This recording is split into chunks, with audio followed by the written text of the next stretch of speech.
한국 세계 최고 사거리 연장탄 독자 개발. 도대체 K9의 한계가 어디냐? 평양까지 118km 직접 타격한다. 명실상부한 세계 최강으로 평가받는 K9 자주포가 최대 사거리를 지금보다 30% 늘릴 수 있게 됐다. 방위사업청은 155mm 사거리 연장탄의 체계 개발을 완료하고 양산에 착수한다고 6일 밝혔다. 155mm 사거리 연장탄은 군이 운용하는 항력감 소탄과 로켓 보조 추진탄의 추진제를 복합 적용해 K9 자주포의 최대 사거리를 현재 40km에서 30% 이상 늘어난 60km까지 늘릴 수 있다. 방사청은 풍산과 양산 계약을 체결하고 155mm 사거리 연장탄을 본격적으로 양산할 계획이다. 항력감 소탄은 탄 발사 후 항력감 소재가 연소되면서 탄의 항력을 최소화해 사거리를 늘리는 탄약을 말한다. 로켓 보조 추진탄은 비행 단계에서 로켓 보조 추진제가 연소되면서 탄의 비행을 가속해 사거리를 연장하는 탄약이다. 엄동환 방위사업청장은 이날 축전을 통해 이번 155mm 사거리 연장탄 개발 성공은 우리 군 포병 전력 증강은 물론이고 전 세계 155mm 자주포를 운용하는 국가뿐만 아니라 K9 자주포와 연계한 수출을 적극 추진할 수 있을 것이라고 밝혔다. 2. 박창식의 K국방. 세계 수출 시장 1위 K9 자주포의 힘. 화포는 멀리 있는 적한테 포탄을 날려 공격하는 무기입니다. 안전한 곳에 숨어서 적을 때리면 좋겠는데 현대 전쟁에서는 포탄을 쏜 화포 위치를 레이더 기술로 금세 찾아내 반격합니다.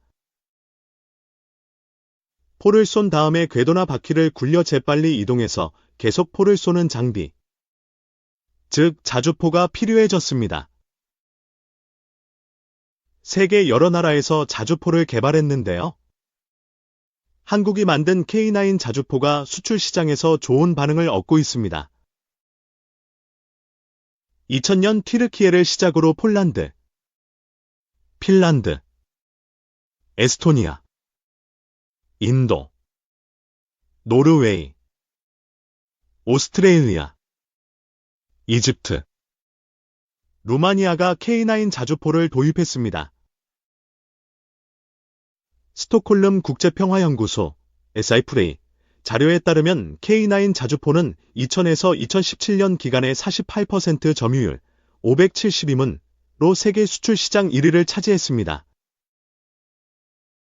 같은 기간에 독일 PGS, 펜저라비트서 2189문, 프랑스 크잘 175문, 중국 PLZ-45 128문, 를 합쳐서 492문이 자주포 국제시장에서 팔렸는데요.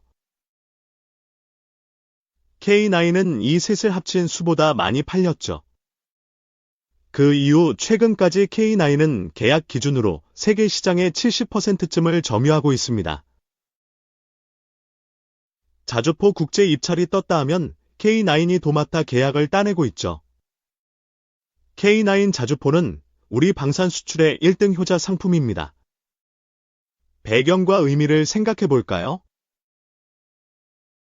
첫째로, K9 자주포 성공 드라마는 우리나라 제조업, 좁혀본다면 기계공업 경쟁력이 성장한 결과물입니다. 한국은 육군에서 미군이 쓰는 M107 자주포를 사용하다가 비슷하게 본뜬 자주포를 미국 업체 승인을 받아 면허 생산했습니다. 그게 지금도 한국 육군에서 사용 중인 K55 자주포입니다. 정부는 1989년 자주국방 차원에서 국산 자주포를 개발하기로 했습니다. 국방과학연구소와 100여 개 기업 인력이 참여해 연구한 결과 1999년 첫 제품을 실전에 배치했죠. 지금은 방산 기업인 한화에어로스페이스가 생산합니다. 국제 입찰이 벌어지면 여러 제품 가운데 K9과 독일 제품인 PZ2000 상위 두 후보로 윤곽이 좁혀집니다. PJH-2000은 사정거리 40km이며 1분당 10에서 12발을 쏠 수 있고 온갖 첨단 전자장치를 탑재한 세계 최고급 자주포입니다. K9은 사정거리 40km이며 1분당 6에서 8발을 쏠 수 있고 필요한 전자장치를 갖췄습니다. K9은 성능에서 PJH-2000한테 그다지 뒤지지 않습니다. 문제는 가격인데요. 일문의 K9은 40억 원, PJH-2000은 100억 원가량입니다. 독일 제품 일문값으로 K9 2문을 사고도 남죠. 게다가 K9은 징병제 국가인 한국 특성을 반영해 덜 숙련된 병사도 쉽게 조작하도록 간편하게 설계했습니다. 고객 요청에 맞게 옵션을 자유자재로 변형해 달아주며 납품 기일을 틀림없이 맞춰줍니다. K9이 가성비가 높고 여러 서비스가 괜찮죠. 한국이 미국제 자주포를 쓰다가 미국 업체 모델을 면허 생산한 내력을 앞에서 소개했죠. 지금 미국 자주포는 국제시장에서 존재감이 사라졌습니다. 성능이 특별하지 않은데 제품 가격이 비싸고 유지보수를 위한 후속 서비스도 잘 되지 않기 때문이죠. 자주포 제작만이 아니죠. 다들 알다시피 미국은 제조업 전체가 쇠락했습니다. 미국이 세계의 공장 노릇을 하면서 풍요를 구가하던 때는 옛 이야기가 됐죠.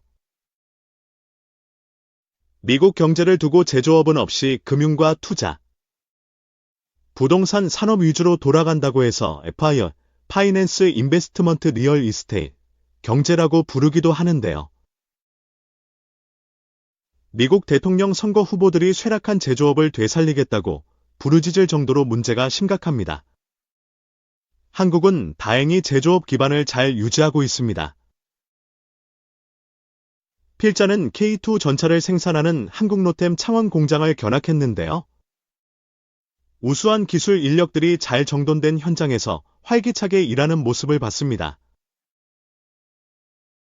우리나라도 장래일은 걱정됩니다. 대학 입시 때 저마다 의대와 법대만 가겠다고 합니다.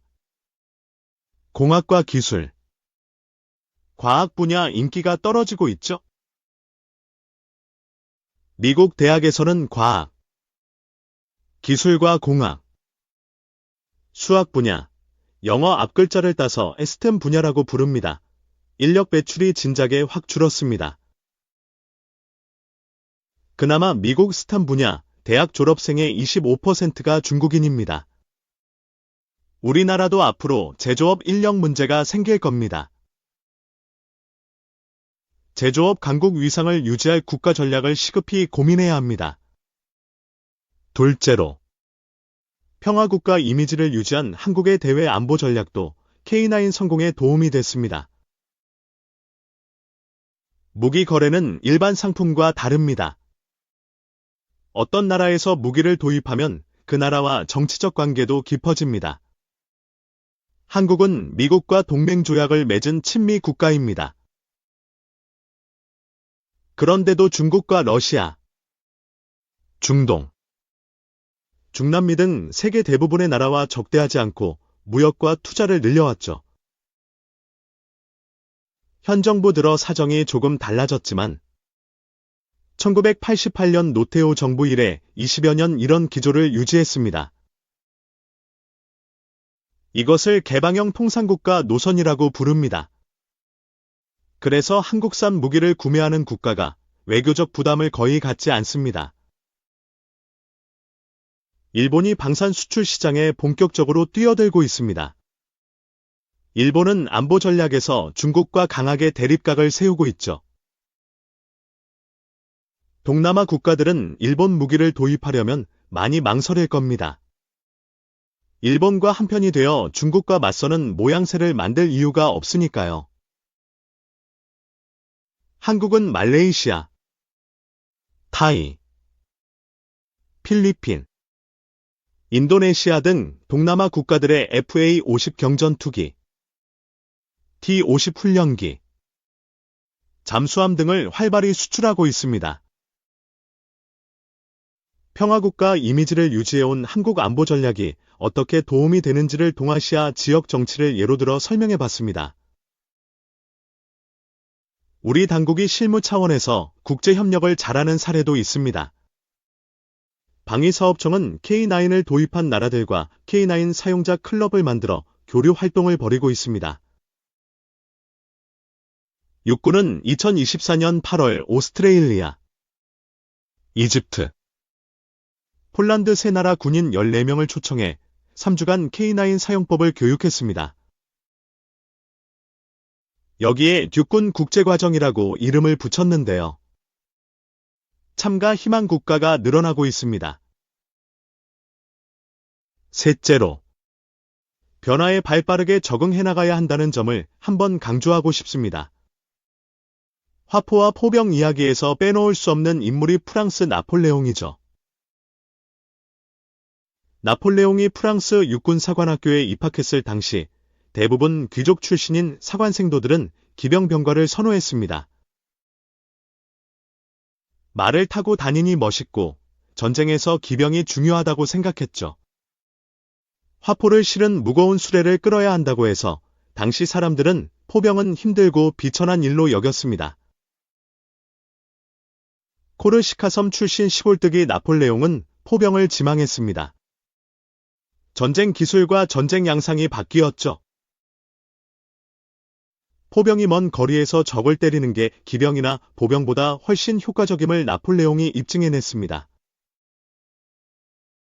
나폴레옹은 포탄 탄도를 계산하기 위해 포병에 꼭 필요한 수학에도 재능이 있었죠. 나폴레옹은 변화에 발빠르게 적응해 전쟁 영웅이 됐죠. K9의 성장과 한국 대외 전략. 나폴레옹 사례를 잘 알아두면 좋겠습니다. 서울대 사회학과를 졸업하고 동국대, 광운대에서 언론학 석사와 박사를 했습니다. 한겨레 신문 문화부장, 정치부장 논설위원을 지내고 국방부 국방홍보원장으로 일했습니다. 국방 커뮤니케이션, 위기관리와 소통, 말과 글로 행복해지는 기술 등을 주제로 글을 쓰고 강의하고 있습니다.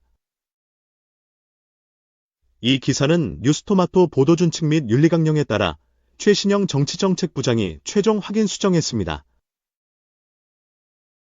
3. 우크라이나 F-16 조종사. 러시아 미사일 6발 격추. 세계 최초. 키이우 인디펜던트 등 현지 매체들에 따르면 우크라이나 공군은 7일 현지 시각 F-16 파이팅 팰컨 조종사 1명이 지난달 13일 단일 임무에서 러시아 순항미사일 6발을 격추했다고 발표했다. 군은 이 기종 운용에 있어 전 세계 최초의 성과라고 밝혔다. 보도에 따르면 당시 러시아는 무인기, 드론 약 200대와 미사일 94발을 동원해 우크라이나 곳곳을 대상으로 공습에 나섰다. 우크라이나 공군은 이때 출격한 F-16에는 공대공 중거리 단거리 미사일 사기가 탑재돼 있었다. 전투기 조종사는 중거리 미사일과 단거리 미사일로 러시아 순항 미사일 총 4개를 격추했다. 미사일이 소진되고 연료도 부족했던 조종사는 기지로 복구하던 중 우크라이나 수도 키우로 향하는 또 다른 미사일을 발견했다. 그는 시속 650km 이상으로 날아가는 미사일을 향해 기관포로 발사하기 시작했다. 이후 폭발이 연속적으로 발생했는데 2발의 러시아 미사일을 맞춘 것이었다. 그는 미군 교관이 가르친 대로 모든 것을 했다고 전했다. 공군 사령부에 따르면 우크라이나 조종사들은 미국의 시뮬레이터에서 전투기에 장착된 기관포로 미사일을 격추하는 훈련을 했지만 실제 전투에서 시도한 적은 한 번도 없다. 우크라이나 공군은 근거리에서 미사일을 맞추는 것은 위험한 일이었다면서도 미국 관계자들도 놀라워할 만한 성과를 냈다고 밝혔다.